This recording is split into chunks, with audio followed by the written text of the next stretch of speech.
A gente sabe que há um turno atrás, o Internacional estava numa fase complicada, estava perto da zona do rebaixamento, e teve um clássico Grenal que a partir dali começou a mudar tudo para o Inter.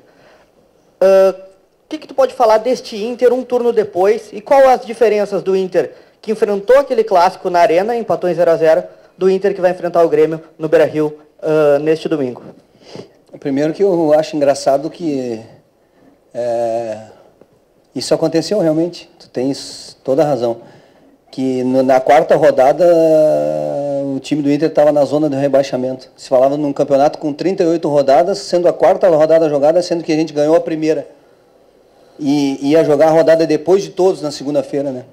E aí todo mundo, não, o Inter está na segunda divisão. Isso era uma coisa impressionante, com 4 rodadas. Só para lembrar. Então, não tem como num campeonato de 38 rodadas tu falar em zona de rebaixamento e na terceira rodada, na quarta rodada. Vai falar em zona de rebaixamento, nem agora pode falar. Vai falar em zona de rebaixamento lá na 34ª, terceira, quinta, mas na quarta rodada do Campeonato Brasileiro, botar o Internacional na zona de rebaixamento e com manchetes grandes, aí é muita coisa. Mas, passando isso, não deixando de lembrar, o Internacional continuou com as suas convicções de trabalho, continuou com as suas convicções táticas, os jogadores comprometidos com aquilo que treinavam todos os dias, comprometido um com o outro, um respeito enorme entre eles, em todos os sentidos, e os resultados começaram a surgir, isso vai fortalecendo, vai dando confiança, então foi isso que aconteceu. Foi um fortalecimento de convicções e um respaldo da direção, a vinda de novos jogadores, a vinda do Rodrigo Caetano, o fortalecimento entre todos nós nesse processo, para que a gente, nesse estágio, pudesse estar no melhor momento. Odair, você não vai, é claro, nos revelar a escalação, imagino, mas há 2 dias do Clássico você já tem o time definido, ainda pode ter alguma dúvida, e qual é o tamanho da falta que pode fazer o Iago nesse teu time hoje? Não, a gente tem sempre dúvidas em relação, porque a gente precisa, eu preciso esperar o departamento de fisiologia, físico, para uma situação de recuperação física. Às vezes os jogadores têm dores mais tardias e você precisa esperar até o último momento para essa definição. Quanto à perda do Iago, o Iago vinha bem, mas nós temos jogadores para a função que são bons jogadores, que vão dar qualidade de jogo e não vai ter nenhum problema, independente do jogador que a gente escolher para jogar ali. Então a gente está bem servido nessa função e não é que a gente lamenta. Eu gosto sempre de falar sobre o jogador da possibilidade do jogador que vai entrar, porque eu ressalto isso não agora, sempre que é o grupo, e é o grupo que tem feito a diferença, e mais uma vez é um jogador do grupo que não estava iniciando, neste momento, a partida, que vai iniciar, mas que vai dar boa resposta porque está preparado. Bom, Daí, o que dá para falar do adversário também domingo, né? O Grêmio jogou ontem, poupou 7 titulares, né? Contando também os 2 que estão nas seleções. Tem esse desfalque do Everton e do Kahneman já certo para o final de semana. E algumas dúvidas também. O que tu espera do Grêmio para essa partida, né? Olhando o Campeonato Brasileiro e o Grêmio tendo a outra competição também pela frente. Eu espero, não. Tenho certeza que vai ser um jogo muito difícil, como foi todos os outros. Ele por si só vale muito na tabela do Campeonato Brasileiro, ainda mais é um clássico. Há sempre o aumentativo disso, né? Então, dificuldade, a equipe do Grêmio é uma equipe muito forte, tem um modelo de jogo definido pelo Renato há muito tempo, consolidado, que se repete independente dos jogadores que iniciam a partida. Ontem, por exemplo, não iniciou alguns jogadores, mas se mantém a ideia de jogo. Isso só se consegue com o tempo, com repetição de trabalho, e o Renato conseguiu isso. Então, o time do Grêmio é uma equipe muito forte, mas nós estamos também num momento bom do campeonato, estamos preparados estamos preparados para o jogo, isso que é o mais importante. Odair, até você disse, né, da ausência do Iago. Ontem à tarde, num trabalho tático, o Zeca trabalhou um pouco pela esquerda, o Wendel também. O que ganha o teu time com o Wendel jogando naquele lado, e o que ganha teu time com o Zeca atuando na esquerda, se é que vai jogar para o Clássico?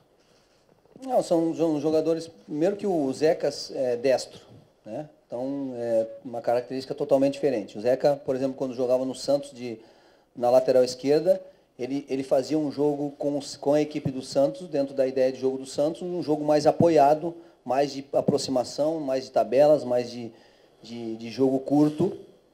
E então, por muito tempo, teve essa característica. Quando tu pega um outro treinador, talvez ele tenha uma outra ideia e peça para o jogador, para o lateral, passar um pouco mais aberto, para dar mais amplitude. Aí depende da ideia de jogo de cada treinador. No Santos ele tinha essa característica. Então, são características diferentes já por natureza de pé, né? O Zeca destro seria jogando na esquerda, traria um jogo mais apoiado, e o Wendel um lateral mais da função, mais aberto, que faz a função equilibrada defensiva e ofensivamente. Então, essas são características. Odair, no Grenal do primeiro turno, uma declaração do técnico Renato Portaluppi acabou repercutindo bastante, né? Quando ele acabou dizendo que o Inter jogou aquela partida como time de segunda divisão. De lá para cá, o Inter mudou um pouco o seu estilo de jogo, perdeu apenas uma partida, assumiu a liderança do Campeonato Brasileiro na última quarta-feira. Como essa declaração do Renato naquela época foi trabalhada no vestiário e se ainda para esse clássico ela pode servir como um fator de motivação para você, para os jogadores e até para a torcida? Desculpa, eu não peguei o início da tua... Bem na hora que tu falou sobre o que o Renato falou. Que o Inter jogou como um time de segunda divisão naquela partida. Não, o Inter não é time de segunda divisão, ele sabe disso. Espero que tenha usado uma força de expressão. Acho que foi isso. Ou tenha ficado nervoso com a situação do jogo, não ter conseguido a vitória, mas não é. Isso com certeza não é. Quanto a usar ou não usar, o que vamos usar, o que não vamos usar, isso é a cada jogo a gente tem uma condução, uma estratégia, independente se é o Grenal ou não. A gente vai para jogar uma partida de futebol com uma equipe estruturada, competitiva, que tem qualidade. Então é isso, esse é o nosso foco. O nosso foco é futebol, pensando no que o Grêmio pode trazer de situações táticas e técnicas para o jogo, e é isso que eu estou focado, os jogadores, a comissão técnica, a direção, entendeu? Então, independente de qualquer coisa, o jogo vai ser muito difícil, e o que nós vamos usar é métodos de futebol para tentar ganhar a partida aqui no domingo. Odair, por tudo que envolve o clássico, é um foco na fé também, a questão da religiosidade, a gente sabe que você é um cara também que acredita nisso, a gente vê você nos jogos, né? Fazendo alguma referência nesse sentido. Eu queria que tu falasse um pouquinho da religiosidade e o clássico. Fé sempre, confiança, fé em Deus, que Ele já me abençoou tanto em tantos momentos. Nossa Senhora Aparecida também já me abençoou muito, então sempre agradecendo, sempre continuando com muita fé e com muita esperança, porque assim, nós todos precisamos disso. Eu acredito, né? Acredito muito e tenho sido muito abençoado. Então, continuo com a minha fé e continuo para domingo com a fé que a gente vai continuar tendo regularidade em termos de futebol, de jogo, para que a gente possa conseguir mais 3 pontos dentro de casa e seguir na parte de cima da tabela. Odair, você tem vivência em Clássico Grenal, né? Como um jogador, enfim, categorias de base. E você sabe que é um clássico que ele começa muito antes da bola rolar e ele tem consequências após o apito final. Quais são essas consequências, pelo lado positivo? Se o Inter venceu o Clássico Grenal, que tipo de consequência positiva você acha que pode ter em termos de tabela de classificação e reta final de Campeonato Brasileiro? Nós vamos trabalhar para vencer o Grenal, e isso acontecendo, nós provavelmente nos manteremos em primeiro, né? Dependendo do saldo de gols do jogo do São Paulo, porque tem a mesma pontuação. Esse é o nosso foco, é o nosso objetivo. E sobre derrota eu não vou falar, porque eu não estou pensando em derrota, não quero derrota, não penso em derrota. E aí, a partir do final do jogo, a gente pode falar sobre alguma coisa nesse sentido. Mas agora, meu pensamento é positivo, em vitória, em fazer um bom jogo e conseguir os 3 pontos. Odair, o Grêmio jogou ontem, né? E vai ter, por consequência, um dia a menos de preparação que o Inter para o Clássico Grenal. Tu acha que isso confere algum tipo de vantagem ao Inter? Não, sempre que... eu sou muito transparente. Eu acho, por exemplo, que o campo do Atlético Paranaense ele é diferente, então traz alguma diferença para o jogo técnico. Tá? Um time que joga um dia depois tem um dia menos de descanso. Mas isso não aconteceu ontem com o Grêmio. O Grêmio jogou na quinta, nós jogamos na quarta. Mas, por exemplo, na semana dos 2 Grenais que nós jogamos no meio da semana e o Grêmio não jogou. Então acontece com o Grêmio hoje, aconteceu com a gente há 2 meses atrás, aconteceu com o São Paulo semana passada, aconteceu com o Flamengo. Isso é o calendário. Às vezes uma equipe vai jogar na quinta e joga no domingo, 10 dias depois é uma outra equipe. Então, tem um dia a menos para descansar, na teoria, mas também ficou com 4 ou 5 jogadores que não foram para o jogo. Isso, se tu botasse esses 4 ou 5 jogadores iniciarem a partida, são 40%, 50% de um time que não foi para o jogo nem viajou, se eu não me engano. Né? Então, são tudo teorias. Mas que acontece porque o calendário do futebol brasileiro tem muitas competições e acaba acontecendo isso. E às vezes um time acaba tendo um dia menos, acaba jogando na semana, acaba jogando uma competição, por exemplo, situações que a gente não tem, né? A gente está jogando só uma competição.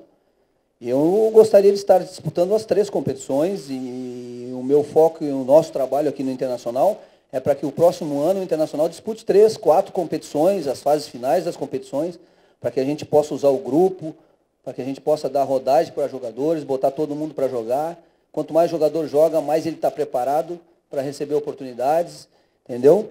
Então, são situações que estão acontecendo hoje que a gente tem que aproveitar e fazer disso com competência. Se nós estamos numa competição, vamos continuar nela trabalhando bem, focado, para que ano que vem a gente possa estar em outras mais competições, porque esse é o nosso desejo, o meu desejo.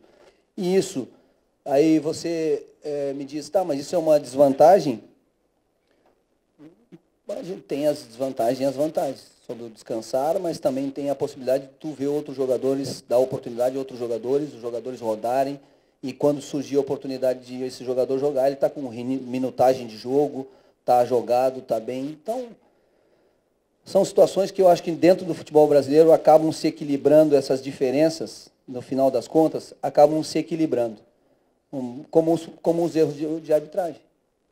Uma hora é para uma equipe, uma outra hora é para outra equipe. Então, eu acho que a gente precisa pensar um pouco mais global, um pouco mais no todo, né? Um pouco mais no futebol brasileiro, ao invés daqui a pouco a gente ficar só botando nas costas ou ficar reclamando das arbitragens. Talvez nos reunirmos todos no futebol brasileiro para ver o que nós podemos fazer para que eles possam apitar melhor. Talvez profissionalizar eles, talvez colocar o VAR. Já podia ter colocado, eu acho, né? Porque são situações que trazem benefício para o futebol. Então, é isso. Odair, voltando para o clássico Grenal, mas dentro do campo. O Grenal ele é uma competição, um campeonato dentro do próprio Campeonato Brasileiro. Você tem uma força e uma potência muito grande, principalmente no setor defensivo e de meio campo. E provavelmente, com certeza, o Renato já deve ter percebido isso e vai fazer uma marcação forte na tua saída de bola, principalmente com 2 jogadores, Patrick e Edenilson, que foi o que não aconteceu diante do Flamengo. O Flamengo não conseguiu fazer essa marcação mais efetiva diante dessa saída de bola. E aí, claro, o Edenilson fez aquela pintura de lançamento e o gol do Pódico. Como fazer para que o Grêmio, mesmo fazendo essa marcação, o Internacional consiga sair dela? Movimentação... troca de passes rápidos, mas o Grêmio não vai mudar seu estilo. O próprio Renato fala isso em todas as entrevistas, e ele não só fala como realmente é. Ele marca alto, ele sobe, ele adianta a marcação, ele pressiona. E isso acontece em todos os jogos, na Bombonera, na Arena, no Pacaembu. Essa é a característica do Grêmio, característica que o Renato implementou, e o Grêmio realmente, e provavelmente, aqui domingo, o Grêmio vai subir a marcação, vai pressionar alto, e a gente vai tentar, de alguma forma, sair dessa pressão alta com alguma estratégia, alguma situação de jogo que a gente já tem treinado e colocado em prática nos jogos, e esperamos que dê certo. Odair, você falou numa resposta anterior que o Grenal ele aumenta as coisas, a repercussão, o antes, o depois. Você trabalha com seus jogadores, conversou com eles para não superdimensionar o resultado do Grenal, seja positivo ou negativo? Não, a gente não vai superdimensionar o resultado, independente de qualquer resultado. A gente aqui também não está tratando o Grenal como só mais 3 pontos na tabela. A gente sabe da importância e da diferença que é o Grenal. A gente sabe que eles somam os mesmos 3 pontos da tabela, a vitória, mas que é o clássico, que tem a rivalidade, que tem essa diferença. A gente sabe disso. Agora, o resultado pós-partida é que não pode ter nenhum aumentativo na vitória e nem o achar que as coisas estão tudo errado na derrota. Então, isso a gente tem muito consciente, muito bem preparado.